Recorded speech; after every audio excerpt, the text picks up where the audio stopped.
The door to James's office flew open, slamming against the wall with a resounding thud. Veronica stormed in, her heels clicking sharply against the polished floor, her expression twisted with rage. Behind her, Ryan trailed, his posture tense, as if he knew this confrontation wouldn't end well.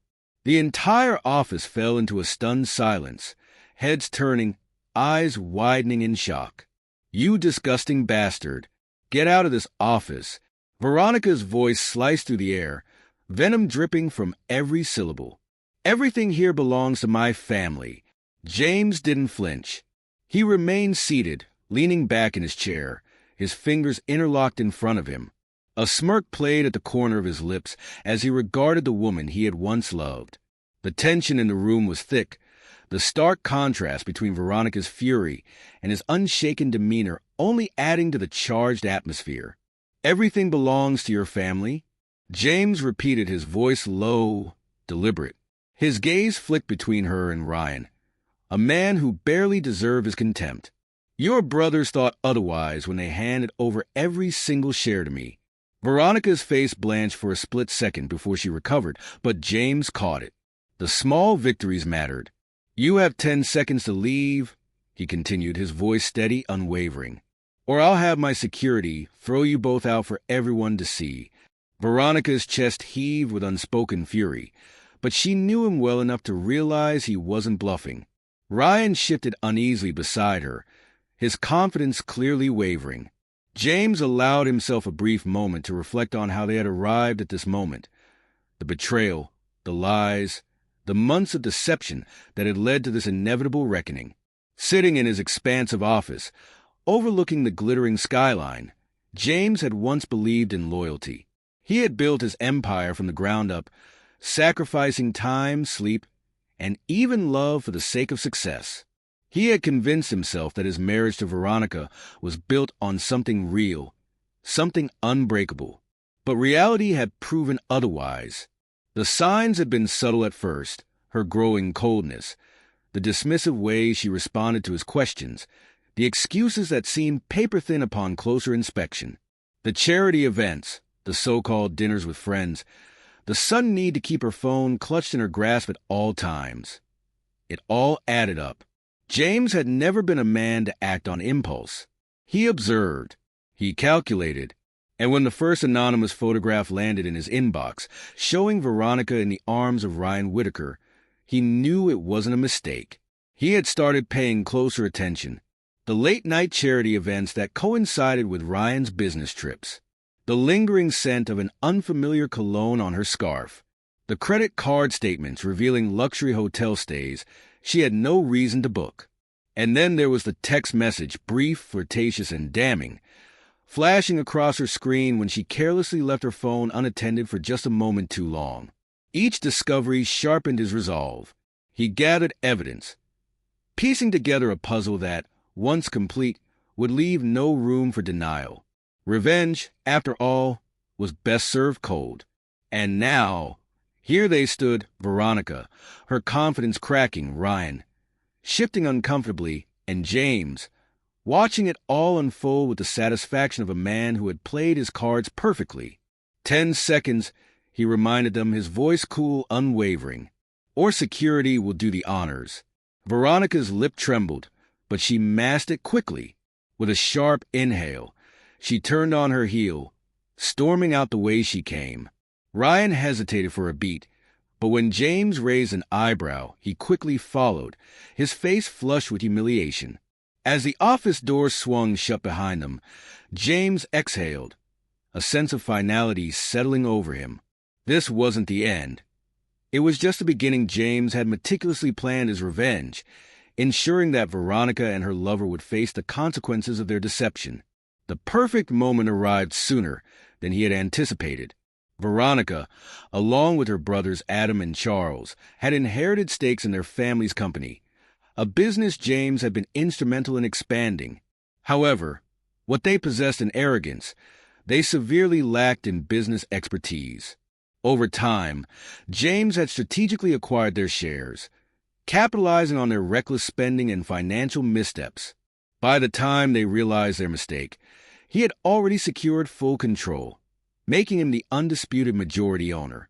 Yet, Veronica remained blissfully unaware, still living under the illusion that her family maintained ownership until today.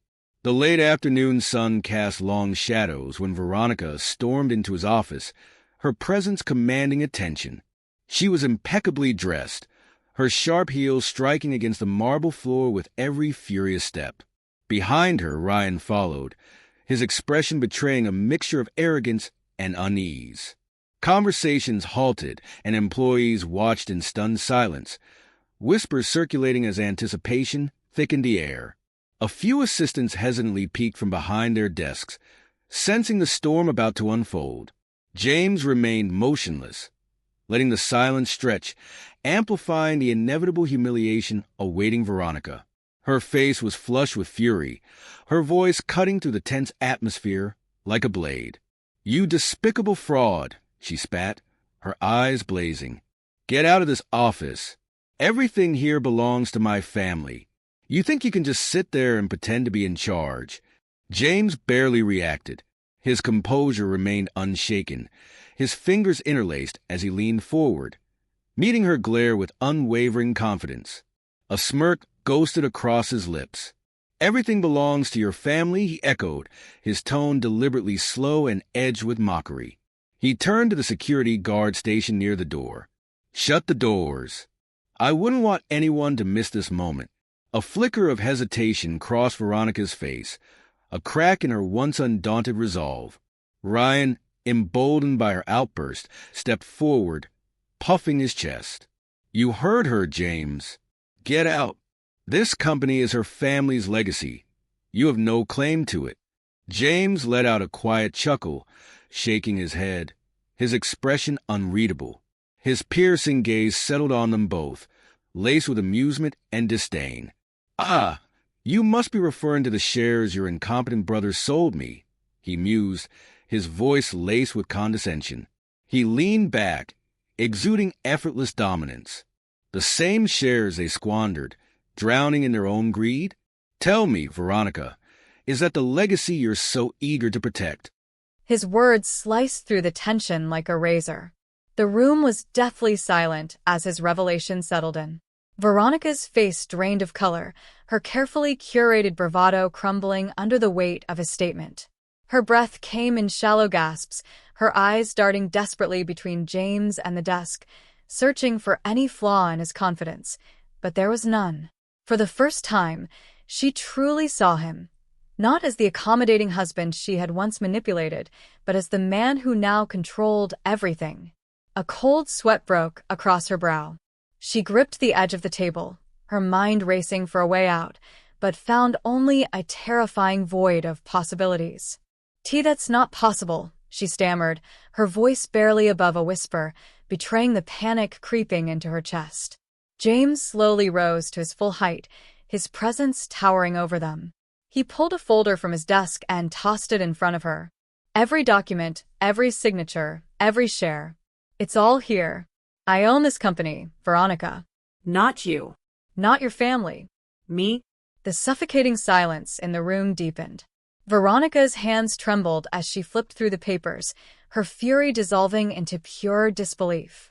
Ryan hovered over her shoulder, his face growing paler with each passing second. "You son of a..." Veronica choked out, barely able to summon her voice. James tilted his head slightly, his smirk widening. "I suppose that's true."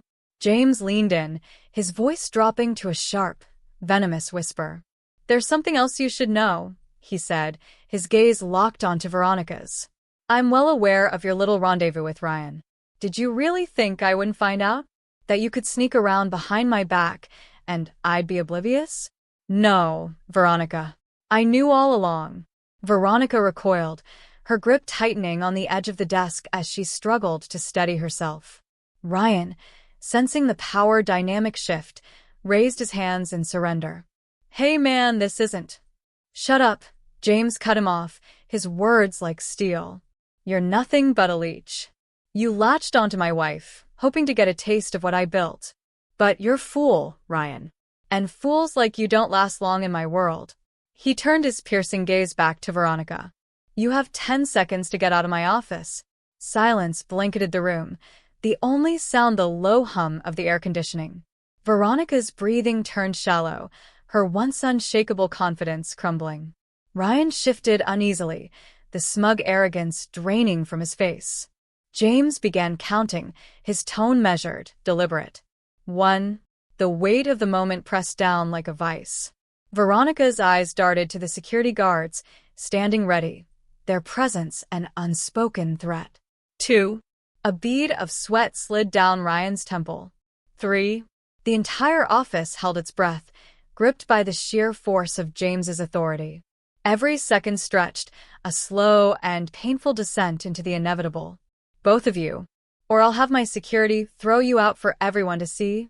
Veronica hesitated, but one look into James's unyielding expression sealed her fate. She grabbed Ryan's arm and stormed out, her heels striking furiously against the floor. As they passed, a security guard gave Ryan a firm shove, ensuring his disgrace was complete. The moment the door slammed shut behind them, the office erupted into hushed whispers. James exhaled slowly, sinking back into his chair. The confrontation had ended, but the weight of it lingered. He had once loved Veronica, deeply, but that love had long since rotted under the weight of her deceit, her greed, her betrayal. He turned his gaze to the skyline, his own reflection barely visible against the towering cityscape. In the weeks that followed, James finalized the divorce, ensuring Veronica left with nothing but the clothes on her back. The media caught wind of the scandal, and the pristine social image she had cultivated collapsed overnight. Invitations to exclusive events dried up, and once loyal friends disappeared, unwilling to be associated with her disgrace. Ryan fared no better. His reputation was shredded by whispers of his opportunism, his credibility in the business world destroyed. James made sure of it, subtly leaking details of Ryan's shady dealings to his investors. Within weeks, Ryan found himself ostracized, unable to secure so much as a meeting with a reputable firm. His ambitions turned to dust, and he faded into irrelevance. As for James, he flourished. He channeled his energy into expanding his empire, proving that he was more than the man Veronica had so callously betrayed. Yet, amidst his success, he found his greatest peace in the quiet moments, those rare pauses that reminded him that strength wasn't about vengeance but resilience. Standing on his balcony one evening, he reflected on the lessons this ordeal had taught him. Betrayal wasn't his failure to prevent. It was theirs to appreciate what they had and squandered. The scars left behind weren't marks of weakness, but proof that he had endured, rebuilt, and emerged stronger. The past no longer held him captive. He had reclaimed his dignity, his self-worth, and his future. Respect was demanded. Trust was earned. But dignity? That was something you seized back when the world tried to take it from you. Thank you for sharing in this story. If it resonated with you, please give the video a thumbs up and consider subscribing to Lauren's Story. Many of you who enjoy these narratives aren't subscribed yet, and by joining, you become part of a community that values rich, meaningful storytelling. Let's continue this journey together. And don't forget to hit the notification bell so you never miss our next story.